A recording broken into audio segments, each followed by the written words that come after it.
Al Ashraf Al Ula datang ke Nusantara bukan karena lari, memang sengaja datang untuk berdakwah dan membangun peradaban. Nah Al Ashraf Thaniyah, Al Thaniyah ini pengungsi, mustajirun, pengungsi, terusir mereka mengungsi. Ini Al Ashraf Thaniyah ini. Ya iki Al Ashraf Thaniyah iki sing nganti saiki isih nganu, isih mempertahankan nama FAM ya. Bangsa As-Saqaf, Al-Attas, Al-Aidid, Ba'aqil,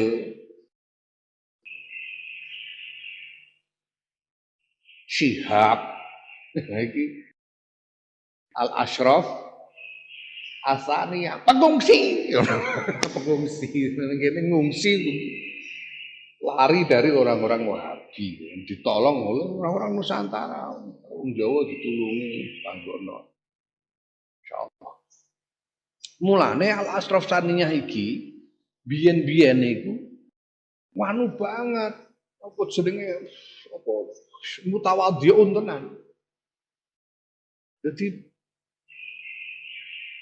tahu diri. Al Ashraf Thaniyah biyen-biyen iku tahu diri betul. Pengungsi kok ngene ngenger. Ngenger jaluk tulung. Nanti surah macam-macam yang penting ya.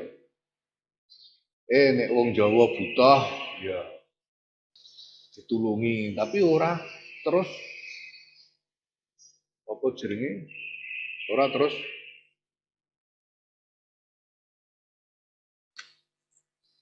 berlagak memimpin orang Jawa, ora. Malah menghindar. Assalamualaikum warahmatullahi wabarakatuh. Alhamdulillah, salatu wassalamu ala sayyidina Muhammad bin Abdillah wa ala alihi wa ashabihi wa mawalah mabadu. Para pemirsa, pada kesempatan malam hari ini kita akan meluruskan pidato Kiai Haji Yahya Stakuf, yang dimana di situ beliau mengatakan para habaib ini lari, ya, dari Wahabi ke Nusantara, mereka adalah pengungsi. Bahkan ya ada beberapa kalimat yang beliau ucapkan kurang tepat. Ya, ada unsur kayak menganggap para habaib itu ingin memimpin orang Jawa, arogan atau apa. Ini yang akan kita luruskan. Nah, tadi pemirsa saya harap sudah menyimak video beliau walaupun hanya sekilas. Di situ ada beberapa hal yang saya catat. Video beliau yang ada di channel Gus Fuad channel itu sudah saya lihat berkali-kali. Dan di situ ada beberapa hal yang kurang mengenakkan yang harus kita luruskan. Yang pertama, beliau mengatakan Al-Ashraf Al-Ula dan Al-Ashraf Athaniyah. Para sadah, para habaib ini dibagi dua. Yang pertama Al-Ashraf Al-Ula dan Ashraf Thaniyah. Yang Al-Ula ini katanya datang ke Indonesia murni berdakwah, sedangkan yang kedua datang ke Indonesia ini karena lari dari kekejaman Wahabi. Apa sebenarnya benar demikian?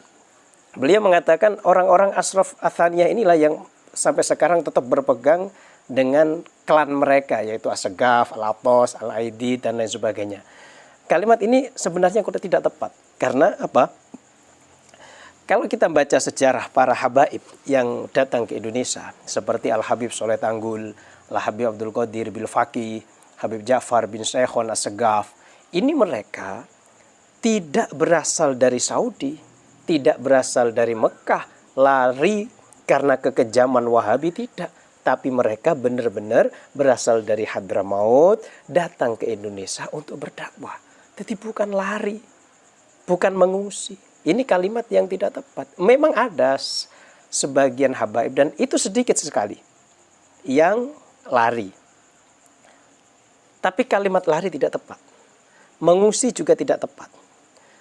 Meninggalkan Mekah menuju Hadramaut lalu ke Indonesia, yaitu Al-Habib As-Sayyid Hamzah Syato, yang benar dalam videonya beliau menjelaskan tentang Sayyid Hamzah Syato. Ini kalau bisa dikatakan mungkin ya sepengetahuan saya, beliau ini salah satu sayyid yang memang lari dari kekejaman orang-orang Wahabi untuk menyelamatkan akidahnya. Tapi sebelum ke Indonesia, beliau ke Hadramaut dulu. Jadi kebanyakan para habaib ini tidak lari dari kekejaman Wahabi, tidak mengungsi, tidak. Tapi karena memang dorongan dakwah datang ke Indonesia. Itu yang pertama. Yang nomor dua, bagi saya kalimat pengungsi ini sangat tidak tepat sekali beliau ucapkan di sini. Jadi Al-Ashraf Atsaniyah itu pengungsi, kata beliau.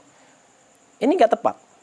Kenapa kok tidak tepat? Seperti yang saya katakan tadi, para habaib datang ke Indonesia, ya, kebanyakan itu dari Hadramaut. Bukan dari Mekah, tapi dari Hadramaut, dari Yaman datang ke Indonesia murni untuk berdakwah. Seperti yang saya katakan tadi, ada Habib Ja'far bin Syekhon, gurunya Mbah Siddiq, ya, gurunya bukan Mbah Siddiq, Mbah Hamid Pasuruan, ada Habib Abdul Qadir Bil Faqih, ada Habib Soleh Tanggul, dan juga di daerah Jember lagi selain Habib Soleh ada namanya Al Habib Abdullah Ibnu Syekh Abdul Bakar bin Salim. Beliau asli dari Hadramaut, hijrah ke Indonesia, tujuannya adalah untuk dakwah, menyebarkan agama. Jadi gak tepat kalau para habaib dikatakan sebagai pengungsi. Ini kalimat yang tidak tepat. Itu pertama. Nomor dua, kalimat pengungsi beliau ucapkan kayak ada unsur merendahkan begitu. Padahal kita tahu Nabi SAW juga mengungsi. Dari Mekah, Kanjeng Nabi diusir oleh orang-orang Quraisy yang musyrik waktu itu menuju Madinah. Para sahabat, ribuan sahabat juga mengungsi. Abu Bakar, Umar, Utsman, Ali, Khulafaur Rasyidun, semuanya mengungsi dari Mekah menuju Madinah. Gitu. Tapi apa pernah di dalam Al-Quran Allah Ta'ala mengatakan mereka sebagai pengungsi? Tidak. Dalam sejarah para ulama tidak menyebut Kanjeng Nabi sebagai pengungsi, tidak menyebut Abu Bakar, Umar, Utsman, Ali dan sahabat-sahabat yang lain sebagai pengungsi, tapi disebut sebagai al-muhajirun, orang-orang yang hijrah, bukan sebagai pengungsi, bukan al-mustajirun seperti yang beliau ungkapkan. Kalimat mustajir, ya, istajaro, minta suaka, minta perlindungan, ini kalau di dalam Al-Quran digunakan oleh Allah Ta'ala untuk mengungkapkan orang-orang kafir yang ingin minta perlindungan kepada Kanjeng Nabi, kepada umat Islam. Nah, di sini pada surat At-Taubat, ya, Allah Ta'ala berfirman, wa in ahadum minal musyrikin astajaraka fa'ajirhu hatta yasma'a kalamullah. Jadi istijarok, kalimat istijar atau mustajir ini diungkapkan untuk orang-orang musyrik yang minta perlindungan. Kanjeng Nabi datang ke Madinah tidak disebut sebagai mustajir oleh Allah Ta'ala. Karena kalimat itu, kalimat pengungsi, ya, itu kurang tepat. Tapi yang paling tepat adalah hijrah sebagaimana yang Allah Ta'ala ungkapkan dalam Al-Quran.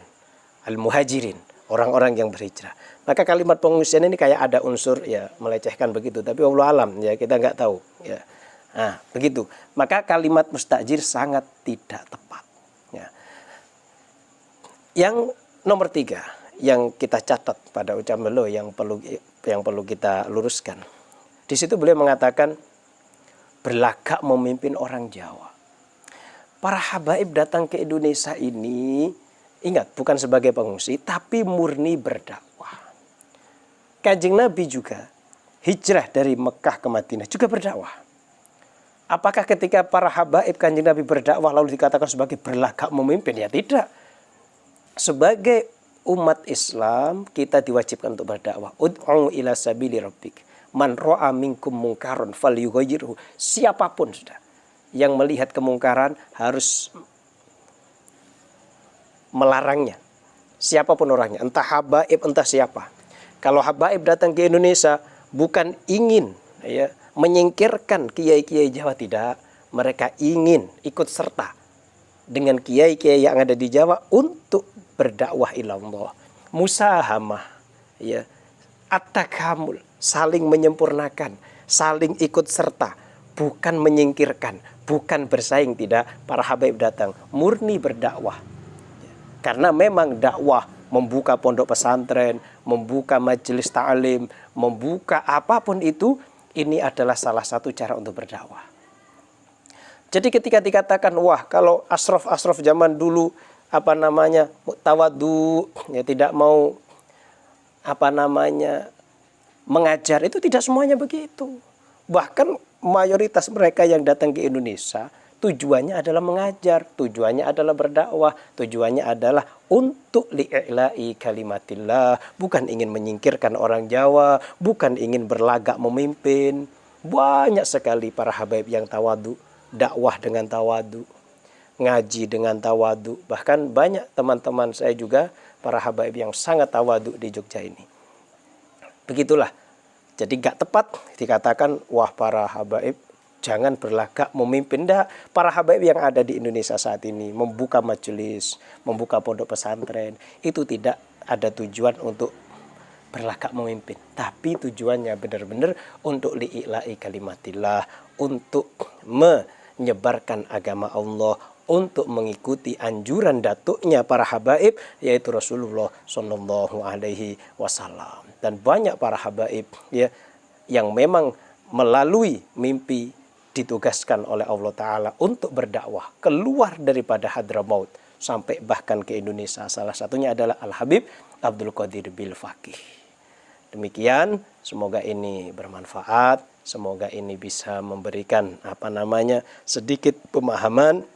Saya juga manusia biasa yang banyak salahnya, kurang lebihnya saya mohon maaf. Assalamualaikum warahmatullahi wabarakatuh.